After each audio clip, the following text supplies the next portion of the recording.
Tanner Reed was 3 hours into his shift, monitoring the atmospheric processors on mining station Kepler 442b when the lights went out. Not the emergency lights. Those stayed on, casting their familiar red glow across the control room. The main power grid simply stopped. He'd seen power fluctuations before. Hell, on a mining operation this far from Earth, equipment failures were as common as synthetic coffee and complaints about the food synthesizers. But this was different. The silence that followed wasn't the usual hum and whir of backup systems kicking in. It was complete, absolute. Tanner's fingers moved across his console with practiced efficiency, calling up diagnostic screens that should have been blazing with data. Instead, he got nothing but static patterns that hurt to look at. 23 years as a life support systems specialist had taught him to recognize the difference between mechanical failure and something else entirely. This was something else. Control.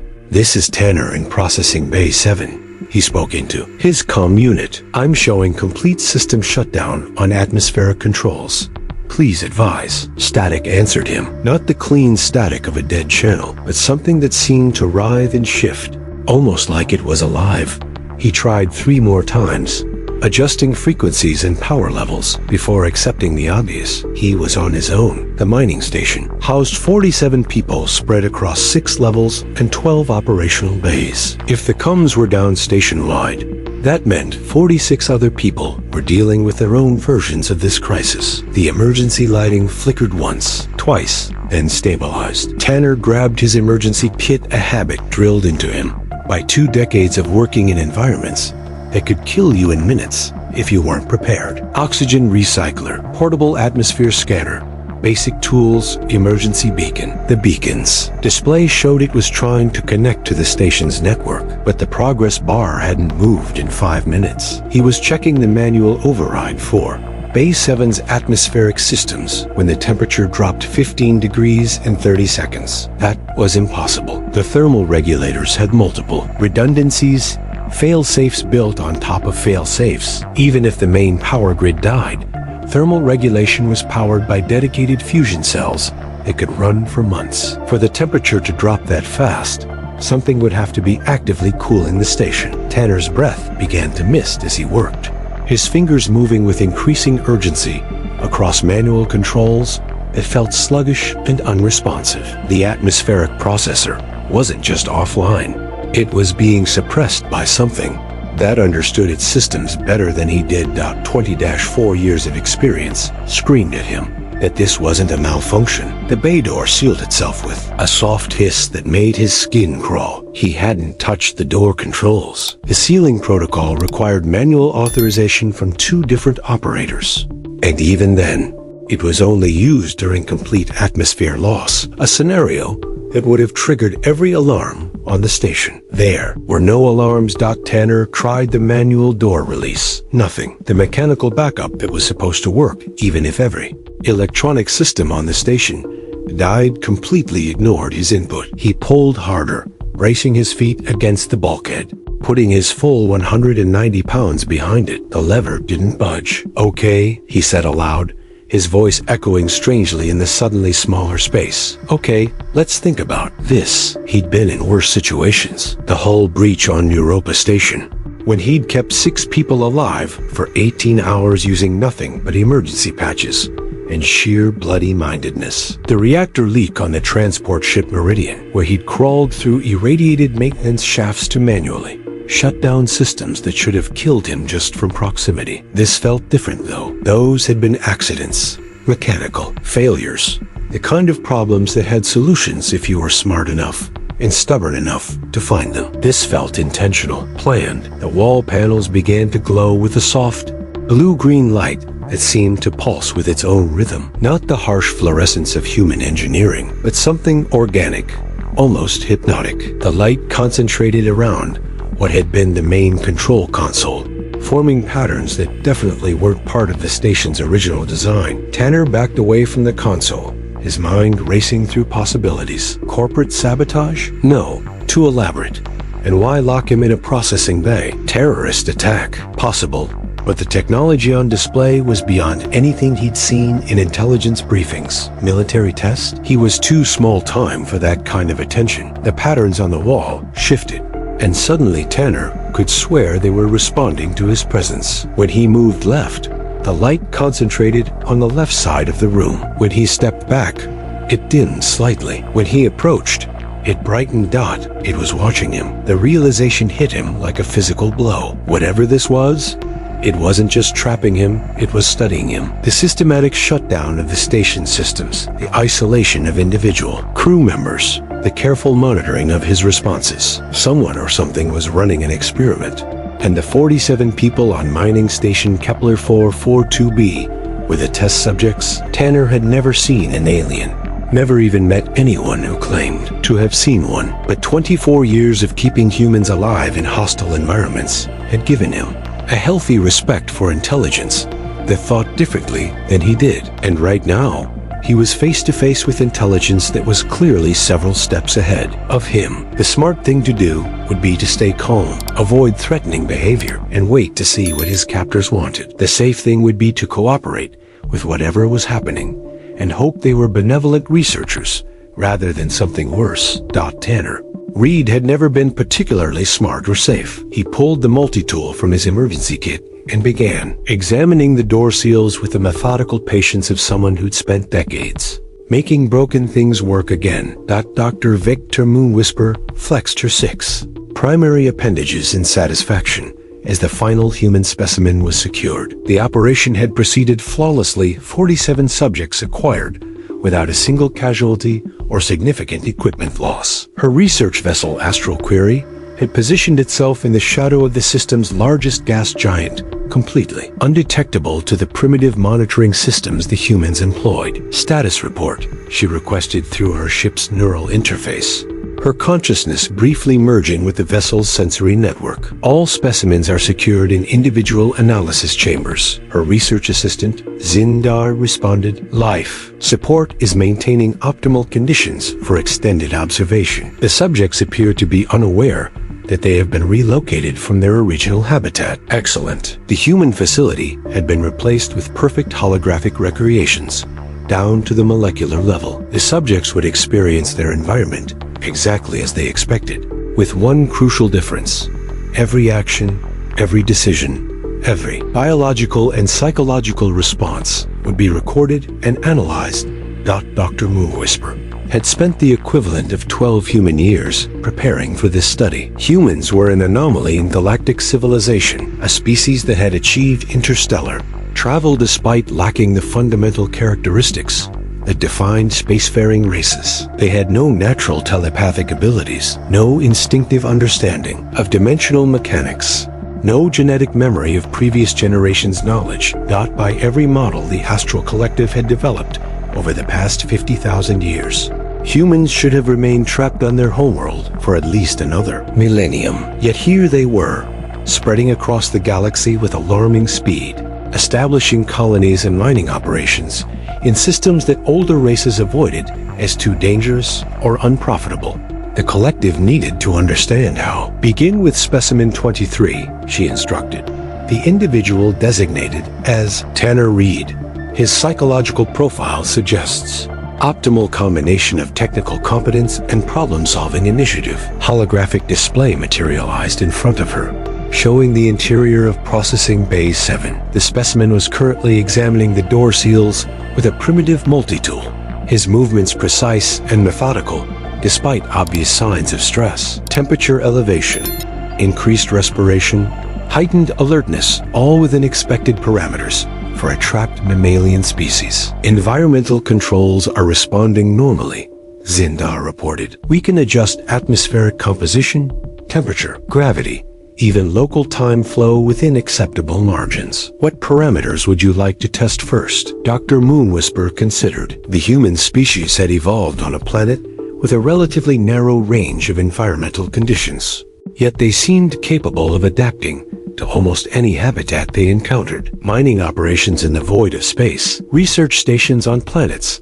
with crushing gravity or toxic atmospheres, even the rumored deep space exploration vessels that ventured into the dangerous regions near the galactic core. Begin with thermal stress, she decided. Reduce ambient temperature by 30% over the next standard time unit. Monitor for adaptive behaviors and decision-making patterns. She watched as the specimen's breath became visible in the cooling air. Rather than showing panic or distress, he simply adjusted his clothing and began working faster. When the cold began affecting his manual dexterity, he alternated between working and warming his hands with his breath, maintaining consistent progress. On his examination of the door mechanisms, interesting. Most species would either enter a state of hibernation-like conservation or expend energy in frantic escape attempts. This human was methodically continuing his analysis while adapting to the changing conditions. Increase the challenge, she instructed. Introduce a minor atmospheric leak. Nothing dangerous, but sufficient to create urgency. The ship's systems complied, generating a small but audible hiss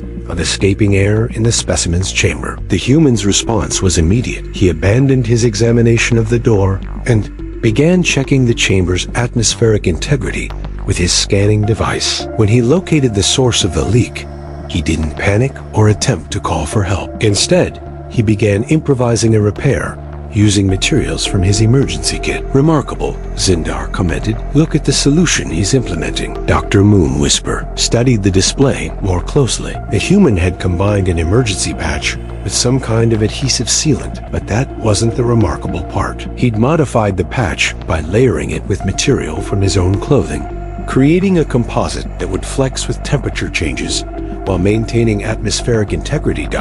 It was elegant, crude by collective standards, but undeniably effective. His species evolved under extreme environmental pressure, she mused. They're instinctively engineers. Should we increase the difficulty level? Dr. Moon Whisper was about to respond when something unexpected happened. The specimen had finished his atmospheric repair and was now using his scanner to examine the chamber walls where the alien lighting patterns had appeared. But instead of showing fear or confusion at the obviously non-human technology, he was taking notes.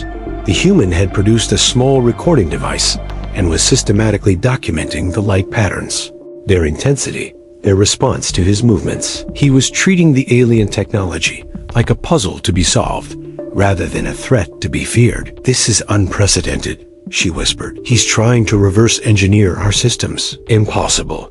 The technological gap is too vast. It would be like a primitive mammal attempting to understand quantum mechanics. But the human wasn't attempting to understand the technology itself. He was mapping its behavior. Dr. Moon Whisper watched in fascination as the specimen began testing hypotheses, deliberately moving in specific patterns and recording how the alien systems responded. He was building a behavioral model of his captor's technology, using nothing but observation and experimentation. Intensify monitoring, she ordered. Route all sensor data through the primary analysis matrix. I want to know everything biometric. Data, neural activity patterns, even subatomic interactions with our systems. Doctor, regulations require that we maintain minimal contact with primitive species. If we increase sensor resolution to that level, there's a chance the specimen might detect our scanning. Dr. Moon Whisper considered this. The collective's first contact protocols were strict for good reason. Premature exposure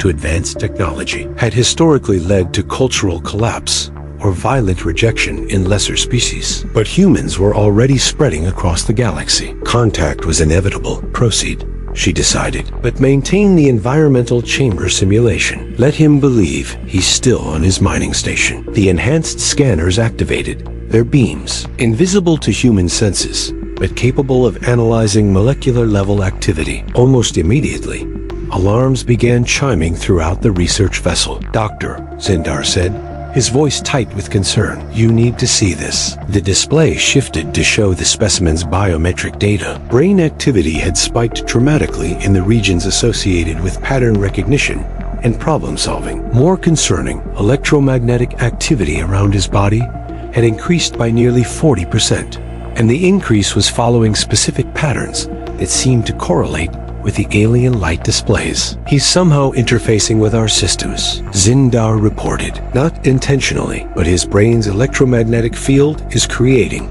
resonance patterns that our technology is interpreting as communication attempts. Dr. Moonwhisper stared at the data in disbelief. That's impossible. Human neural activity operates on completely different frequencies than our systems. Yes, but look at this. Zindar highlighted specific data streams. His brain is adapting. The electromagnetic patterns started random, but they're becoming increasingly coherent. It's as if his nervous system is instinctively learning to speak our language. The implications hit her like a physical blow. If humans could instinctively adapt to alien technology at the neurological level, it would explain their impossible expansion across the galaxy. They weren't just using their own crude technology. They were unconsciously interfacing with the advanced systems of other species. How long has this been happening?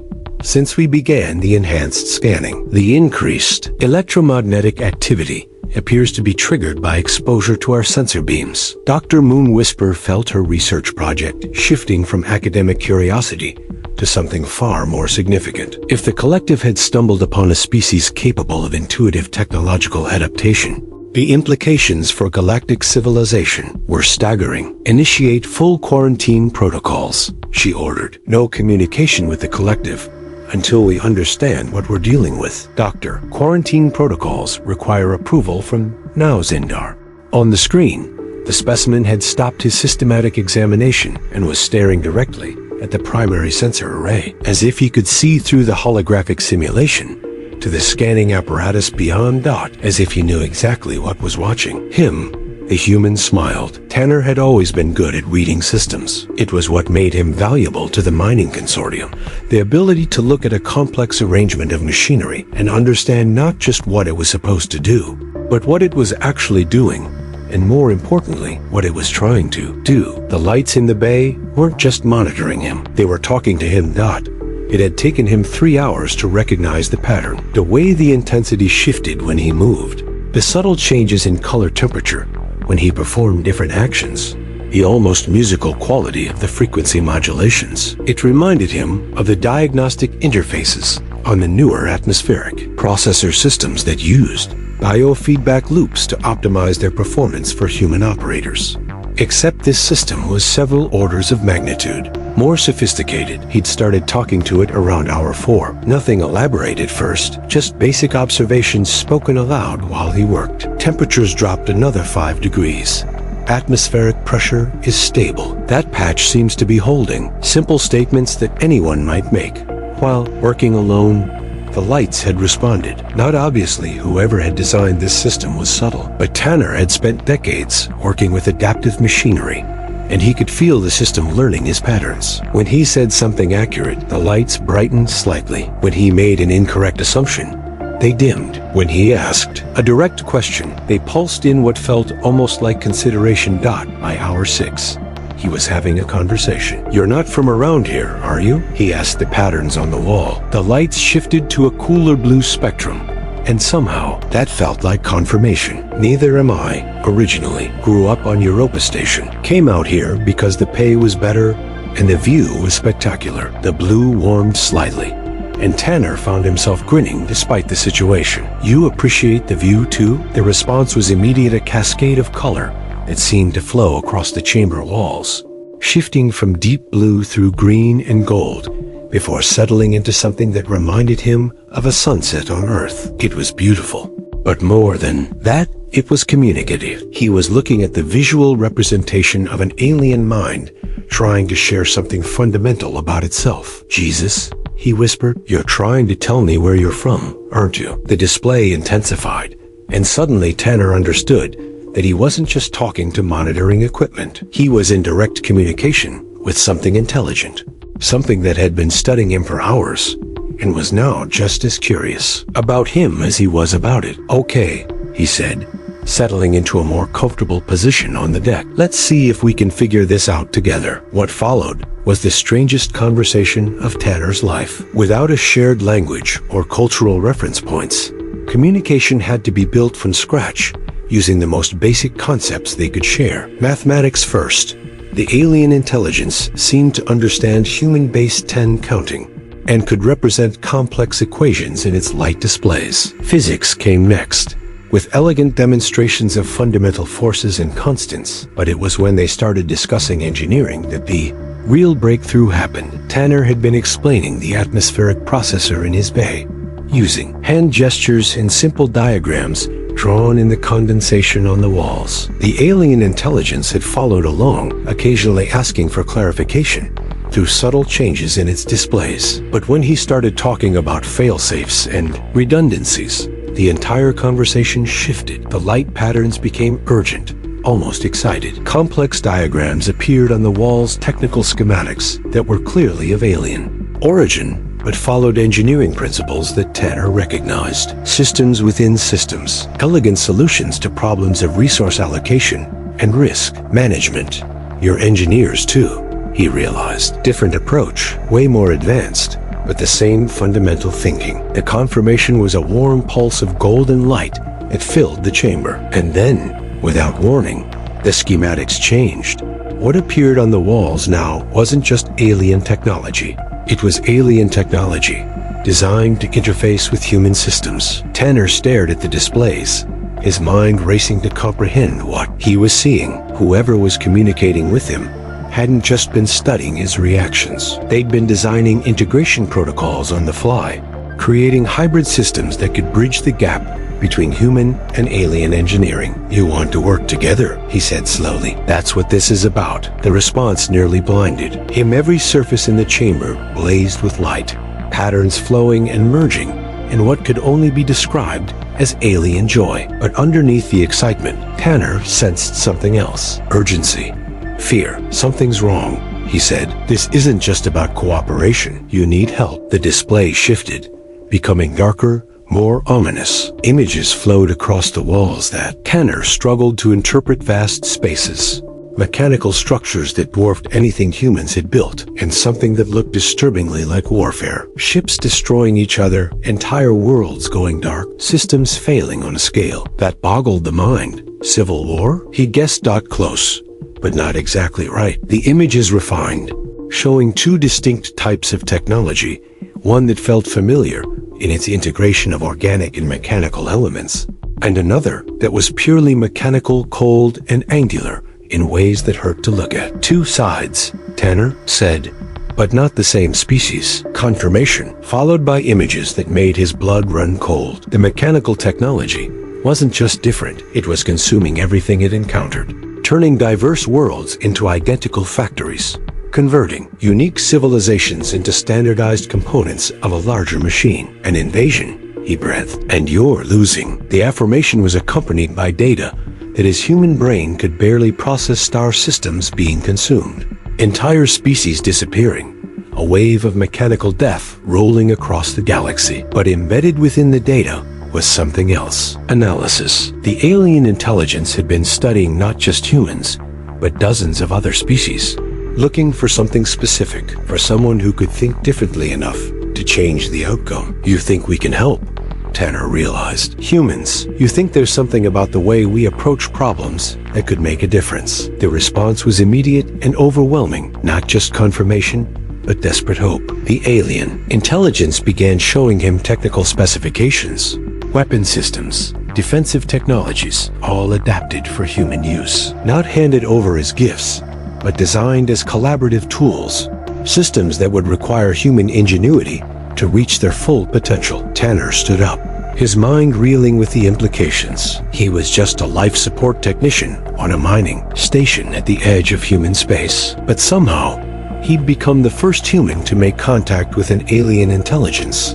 And that intelligence was asking for humanity's help in a war for the survival of galactic civilization. I need to get back to my people, he said. If what you're showing me is real, if this invasion is coming, Earth needs to know. The lights dimmed, and new images appeared on the walls. The mining station as it really was captured, transported, its crew imprisoned in identical chambers throughout a massive alien vessel, but also images of Earth, of human colonies, of the expanding sphere of human space. All of it in the path of the coming mechanical tide. We don't have time, he realized. Do we? The alien intelligence confirmed his worst fears. The mechanical invasion had accelerated, responding to something it had detected in human space. Humanity's rapid expansion had drawn the attention of the consuming machines, and they were already moving to neutralize the threat. How long? Tanner asked. The answer appeared as a countdown display that needed no translation. 72 hours until the first mechanical scouts reached human space. Less than a week until the main force arrived. Tanner Reed had spent his entire adult life solving problems that seemed impossible, keeping humans alive in environments that should have killed them. But he'd never faced anything like this. He looked at the alien technology surrounding him, at the schematics for hybrid human-alien systems that could level the playing field against an enemy that had conquered most of the galaxy. He thought about the 46 other humans trapped in chambers throughout the alien vessel, about the billions of people on Earth who had no idea what was coming. "All right," he said to the patient alien intelligence watching him. "Let's get to work." The lights blazed with something that felt like fierce joy, and Tanner Reed began the most important engineering project in human history. Dr. Victor Moonwhisper was beginning to understand why her species had survived 50,000 years of galactic civilization while others had fallen by the wayside. The Astral Collective had endured because they were careful, methodical, and above all, patient. They observed, analyzed, and planned before taking action. Humans, she was learning, were the exact opposite. The specimen has somehow established direct neural interface with our primary systems, Zindar reported, his voice tight with concern. He's not just communicating with our ship's intelligence, he's collaborating with it. Dr. Moonwhisper studied the data streams flowing across her displays. What she was seeing should have been impossible. The human's brain patterns had synchronized with the ship's quantum processing matrix, creating hybrid thought patterns that were neither purely human nor purely collective technology. The subject was thinking with the ship's computational power, while the ship was learning to process information with human intuitive leaps. "How is this happening?" she demanded. "We're not entirely certain. The initial neural interface appears to have been accidental, a resonance cascade triggered by our enhanced scanning. But the subject has somehow learned to modulate his brain's electromagnetic output to maintain and strengthen the connection." Dr. Moonwhisper felt a chill that had nothing to do with the ship's climate controls. "You're telling me that a primitive human has learned to interface with technology that took us millennia to develop?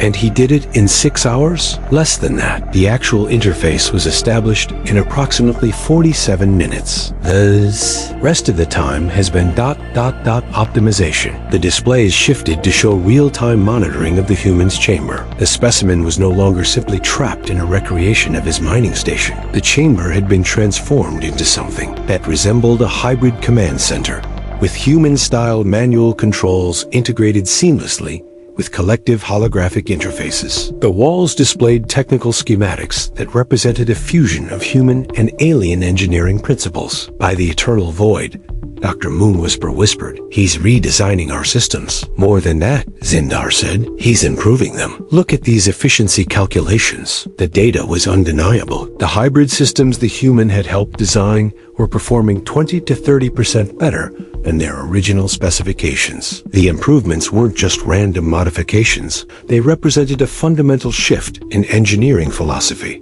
incorporating human concepts of redundancy and adaptability into collective precision and efficiency. "This is unprecedented," Dr. Moonwhisper said. "We need to contact the High Council immediately." "Doctor, I don't think we have time for that." Something in Zindar's tone made her focus on him completely. "Explain." "The specimen has been accessing our navigation systems. He knows about the mechanical convergence." Dr. Moonwhisper felt her limbs go rigid with shock. The mechanical convergence was the collective's most closely guarded secret. Wave of consuming machines that had been systematically eliminating organic civilizations for the past 3,000 years. Only the highest levels of the collective hierarchy were supposed to know about the true scope of the threat. How much does he know? Everything. Fleet positions, casualty estimates, projected timeline for the invasion of human space. He's been sharing the information with our ship's intelligence, and together they've been developing response scenarios. Response scenarios? Dr. Moonwhisper's voice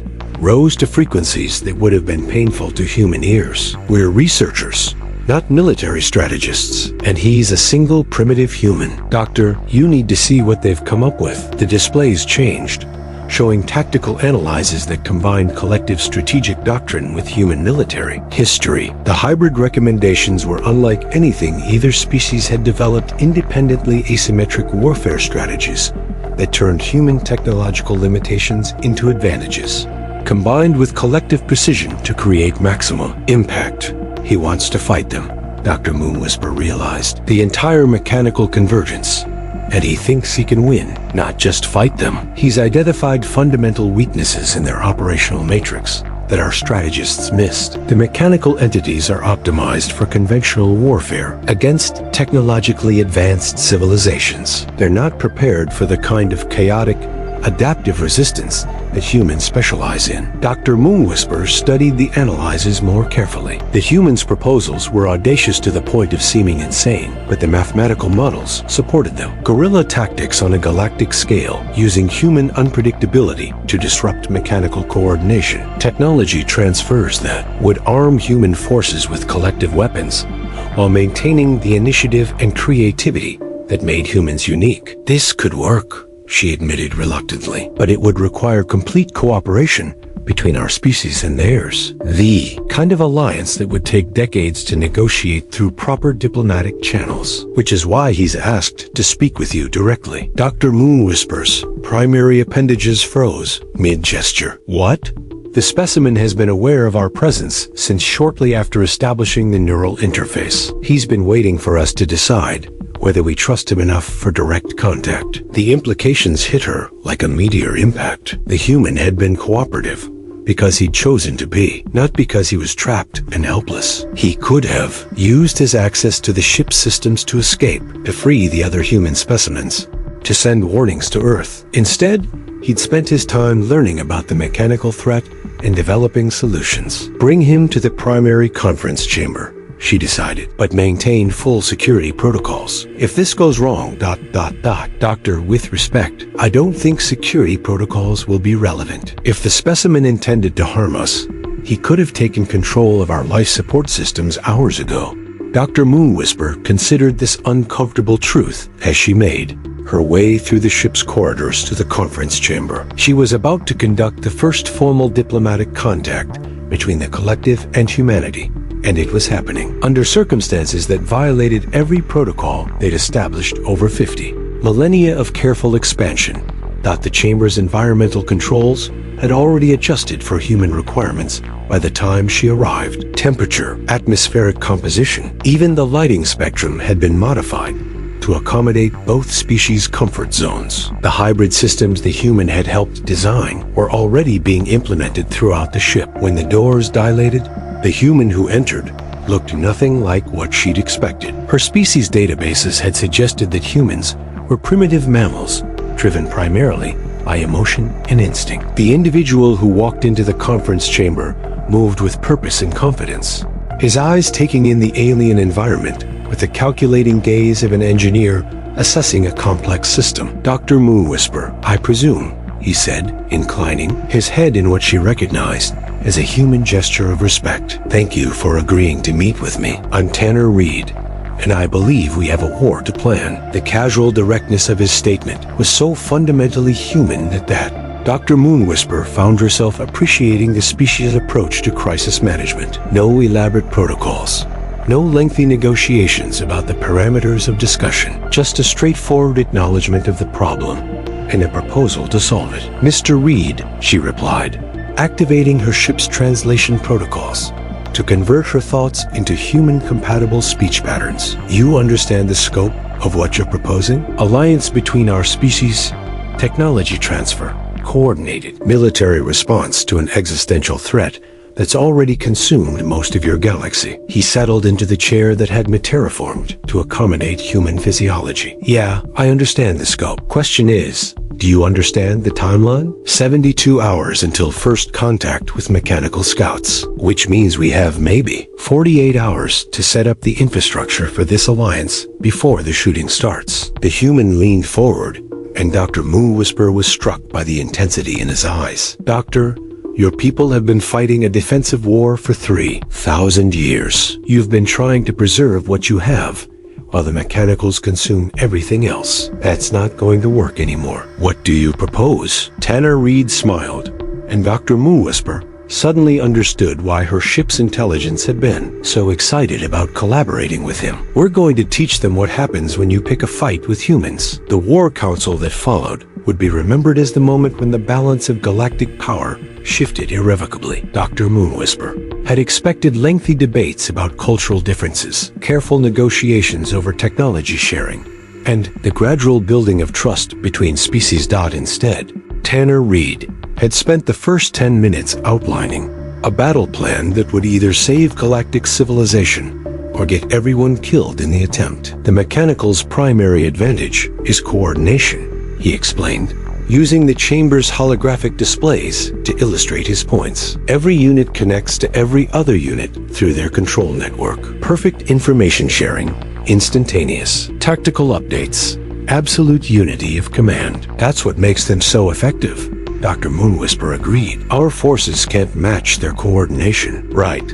But that's also their biggest weakness. Tanner manipulated the display to show a simplified network diagram. Any system that depends on absolute connectivity is vulnerable to disruption. Cut the connections, and the individual units become much less effective. We've tried electronic warfare approaches. The mechanical network adapts faster than we can develop countermeasures. Because you've been trying to outthink them. Tanner's grin was predatory. That's not how humans fight superior technology. We don't try to be smarter. We try to be more unpredictable. The display shifted to show historical human conflicts, battles where technologically inferior forces had defeated superior enemies through unconventional tactics. Dr. Moonwhisper studied the examples with growing fascination. You're proposing chaos as a military strategy, she said. I'm proposing that we make this war so random, so inconsistent, so impossible to predict that their coordination advantage becomes meaningless. Tanner called up new displays showing integrated human collective forces. Your people provide the precision and advanced technology. My people provide the creativity and adaptability. Together, we create something neither of our species could manage alone. The logistical requirements alone would be staggering. We're talking about arming an entire species with technology they don't understand. No, Tanner corrected. We're talking about creating hybrid systems that both species can understand and improve on, like what we've been doing with your ship for the past 8 hours. Dr. Moonwhisper realized he was right. The modifications to our vessel weren't just human additions to collective technology. They were genuine collaborations, systems that worked better because they incorporated both approaches to problem solving. The other human specimens, she said slowly, you want to integrate them into this process. 46 people with different specialties, different approaches to engineering and logistics. Each one will see possibilities that the others miss. Tanner's expression became serious. Doctor, your species has been fighting this war with the assumption that you need to be as organized and coordinated as the mechanicals to beat them. But that just makes you a smaller version of the same thing. Humans win by being fundamentally different. And if you're wrong, if this approach fails, then we lose the same way you've been losing for 3,000 years. Except maybe we take more of them with us. Tanner shrugged with casual acceptance that made Dr. Moonwhisper's appendages tremble. But if we're right, we don't just beat the mechanicals. We beat them so decisively that they never threaten organic civilization again. The audacity of it was breathtaking. Dr. Moonwhisper had spent her career studying species that approached problems with careful analysis and methodical solutions. Humans, apparently, preferred to aim for total victory or complete destruction with nothing in between. I'll need to convince the collective leadership, she said. Will you? Tanner asked seriously. Because from what I've seen of your databases, your leadership is focused on preservation and survival. This plan is about winning, and winning means accepting risks that careful people don't usually take. The question hung in the air between them, and Dr. Moonwhisper realized that the human was asking her to make the most important decision in galactic history, not as a representative of the collective, but as an individual choosing between the safety of gradual extinction and the terrible possibility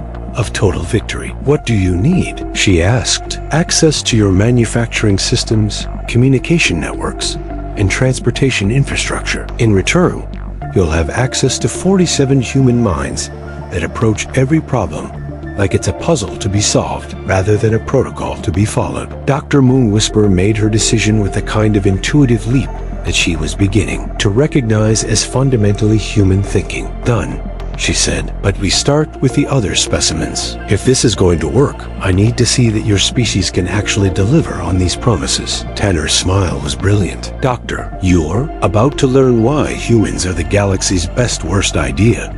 The next 6 hours transformed the research vessel into something unprecedented in galactic history. A collaborative workspace where two completely different approaches to problem solving merged into something greater than either could achieve alone. The 46 other humans, once freed from their isolation chambers, threw themselves into the project with a kind of focused intensity that Dr. Moonwhisper was learning to recognize as typical of their species under pressure. Marcus Martins, the naval engineer, took one look at the collective's propulsion systems and immediately began designing hybrid drives that combined human redundancy principles with alien efficiency. Luna Vasquez, the field medic, studied collective biotechnology and started developing medical systems that could treat both human and alien physiologies. Neo Yamamoto, the AI specialist, interfaced with the ship's consciousness and began teaching it to think in human intuitive leaps while learning to process information at quantum speeds. Within hours, the research vessel had become something that existed nowhere else in the galaxy, a truly integrated human-alien environment where both species' strengths complemented each other's limitations. This is extraordinary, Dr. Moonwhisper told Tanner as they watched the controlled chaos of dozens of humans and aliens working together on projects that should have taken months to coordinate. Your people adapt so quickly. It's what we do, Tanner replied, monitoring a holographic display that showed real-time progress on 17 different engineering projects. Humans have been thrown into impossible situations for our entire evolutionary history. We've learned to make the best of whatever we find. The collective has always approached change gradually, with extensive planning and risk assessment. Both approaches have their place, Tanner said diplomatically. But right now, gradual change means everyone dies. Sometimes you have to jump off the cliff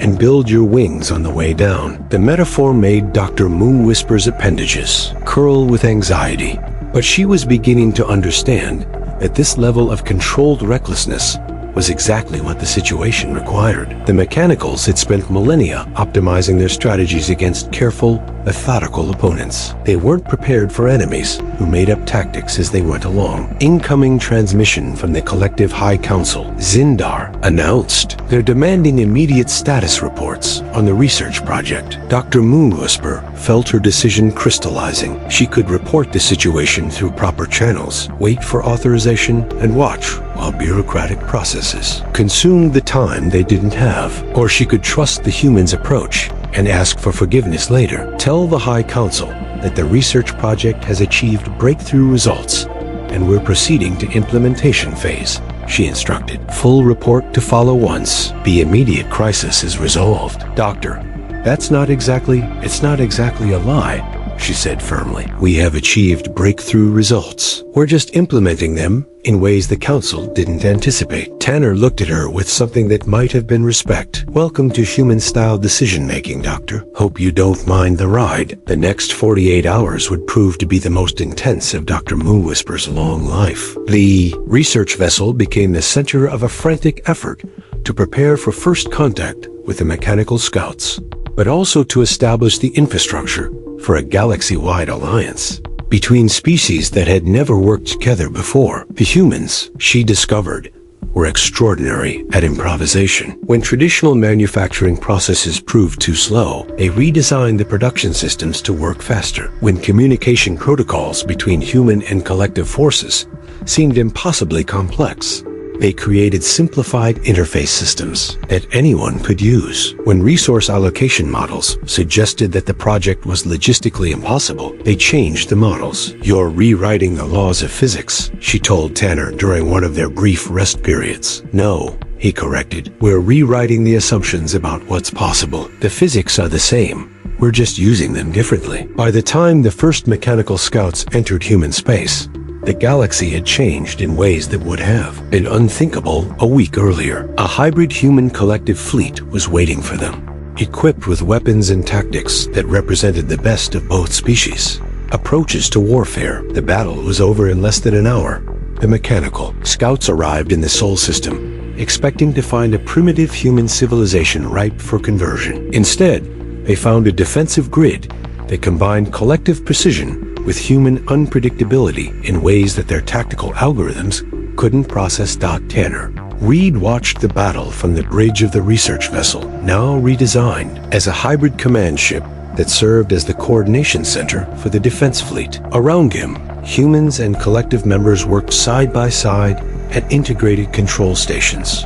Their different approaches to problem solving, creating a command structure that was chaotic, efficient, and devastatingly effective. Mechanical formation is attempting to establish network coordination, reported Storm Jenkins, the meteorologist who had somehow become their expert on enemy communication patterns. They're having trouble maintaining connection integrity. Human ships are using the disruption tactics? Tanner asked. Better than we hoped, replied Dr. Moonwhisper from her position at the strategic display. The randomized attack patterns are preventing the mechanicals from establishing predictive models. Tanner smiled as he watched the battle unfold. The collective ships moved with their characteristic precision, each vessel perfectly coordinated, with the others in elegant, mathematically optimal formations. The human ships, by contrast, seemed to be flying in barely controlled chaos, their movements following no pattern that conventional tactical analysis could predict. But the chaos was deliberate, and it was working every time the mechanical units tried to establish network links with each other. Human ships would appear from unexpected directions, using weapons and tactics that changed from moment to moment. The enemy's advantage of perfect coordination became meaningless when they couldn't predict what they were coordinating against. Mechanical forces are attempting to withdraw, announced Marcus Martins from his position at the engineering station. But they're having trouble disengaging because they can't establish secure communication links. Don't let them regroup, Tanner ordered. Phoenix, what's the status on the pursuit squadrons? Phoenix Wright, the defense systems specialist who had become their tactical coordinator, checked her displays. Human squadrons are maintaining pressure. Collective forces are providing long-range support. The mechanicals are trapped in a tactical situation they weren't designed to handle. Tanner nodded with satisfaction. The enemy had expected either human chaos or collective precision. They weren't prepared for both at the same time, integrated into a fighting force that was simultaneously more organized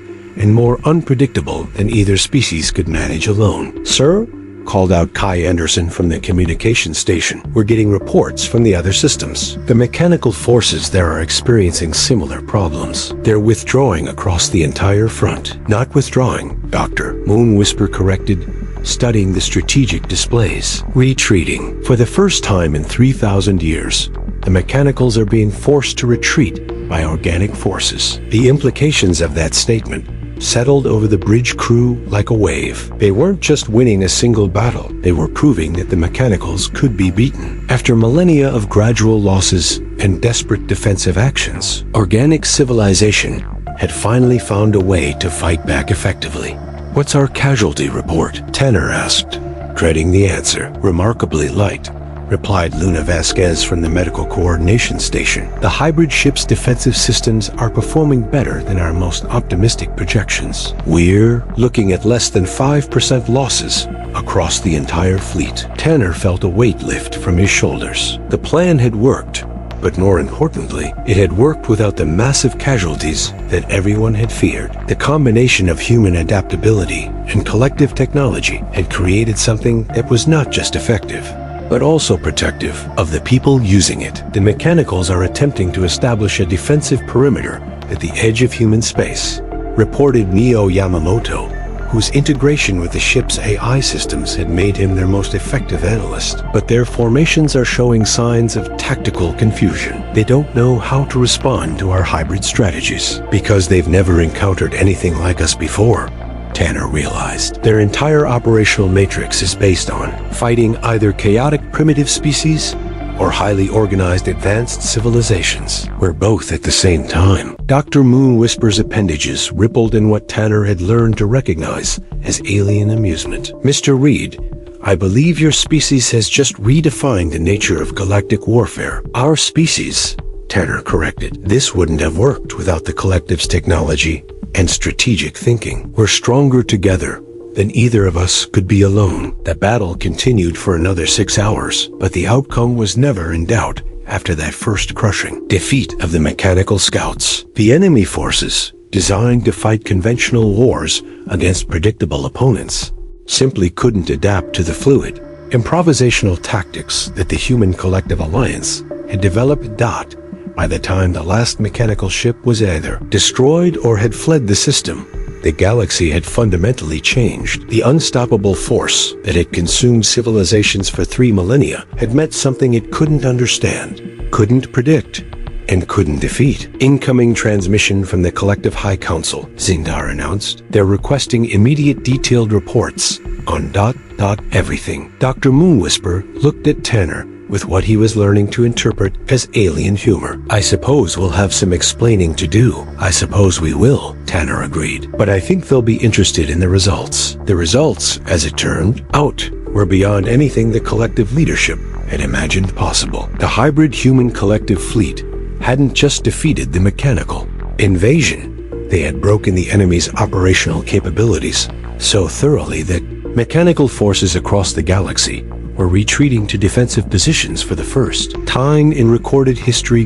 Within weeks, the Alliance had evolved from a desperate wartime expedient into something that looked like the foundation of a new galactic civilization. Human creativity and collective precision proved to be complementary in ways that neither species had anticipated, creating innovations in technology, strategy, and social organization that benefited everyone involved. But for Tanner Reed, standing on the bridge of the ship that had become the symbol of interspecies cooperation, the most important outcome was simpler than galactic politics or military strategy. For the first time since leaving Earth, he felt like he was exactly where he belonged. 6 months after first contact, Tanner Reed stood in what had once been processing Bay 7 of mining station Kepler 442b, now transformed into the command center of the Human Collective Joint Research Initiative. The chamber that had once held him prisoner had become the birthplace of a new era in galactic civilization. The mechanical forces have established a defensive perimeter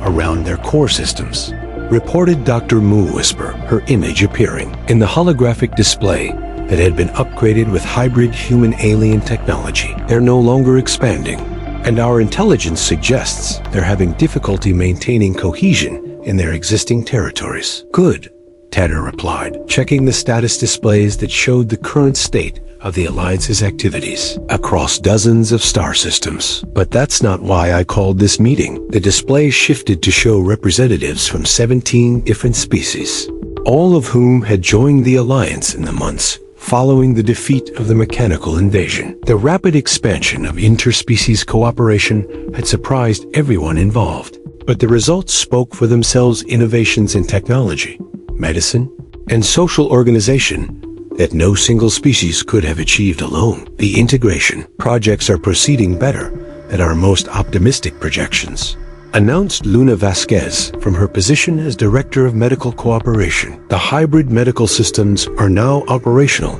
in over 300 systems, and we're seeing unprecedented success rates in treating cross-species health issues. The technological fusion programs are showing similar results, added Neo Yamamoto, who had become the lead architect of human-alien AI cooperation. The learning algorithms we've developed are allowing rapid adaptation between different technological paradigms. Species that have never communicated before are now working together on projects that seemed impossible just months ago. Tanner nodded with satisfaction, but his attention was focused on a different set of displays, ones that showed the broader implications of what they had achieved. The real victory isn't military, he said to the assembled representatives. It's cultural. We've proven that different approaches to problem solving don't have to be obstacles. They can be advantages. Diversity isn't just something to tolerate. It's something to actively cultivate. Dr. Moonwhisper's image smiled, an expression that had taken months for her to master.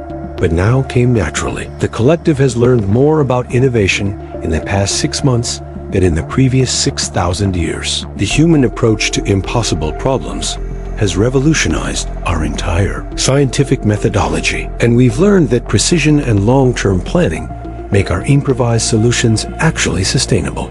Tanner replied, "Neither approach is complete without the other." The meeting continued for another hour, covering the practical details of expanding the alliance, integrating new species, and preparing for the eventual confrontation with the mechanical core systems. But Tanner's mind was elsewhere, thinking about the journey that had brought him to this point. A year ago, he had been a maintenance technician on a remote mining station, keeping atmospheric processors running and occasionally grumbling about the quality of the synthetic coffee. Now he was helping to coordinate the activities of an intergalactic alliance that was reshaping the nature of civilization itself.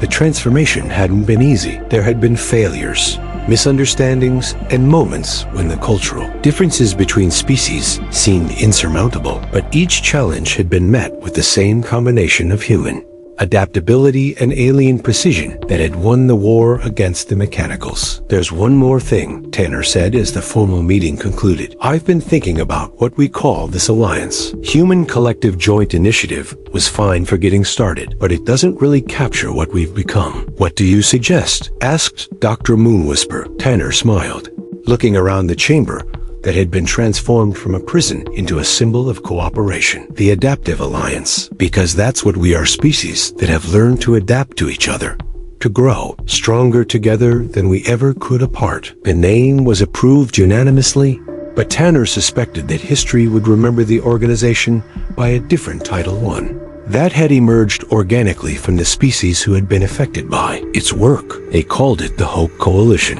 because for the first time in millennia, organic civilization was looking toward the future with optimism rather than fear. The galaxy was vast, full of wonders and dangers that no single species could face alone. But together, with their different strengths and complementary approaches to solving impossible problems, there was no challenge they couldn't meet. Tanner Reed had always been good at fixing broken things. It turned out that the most important thing he'd ever fixed was the relationship between species who had been trying to survive alone in a hostile universe. Now they would thrive together, and the stars themselves seemed brighter for it.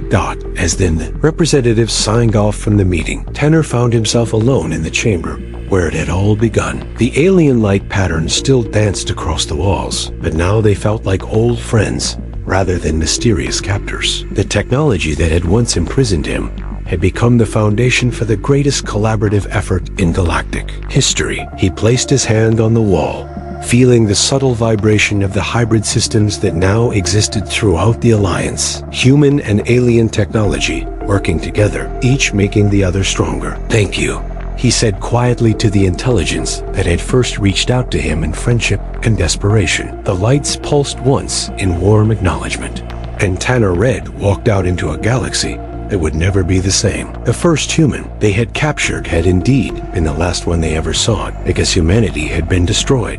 But because humanity had become something greater than anyone had imagined possible, the universe was full of wonders. And now, finally, organic civilization was ready to explore them all.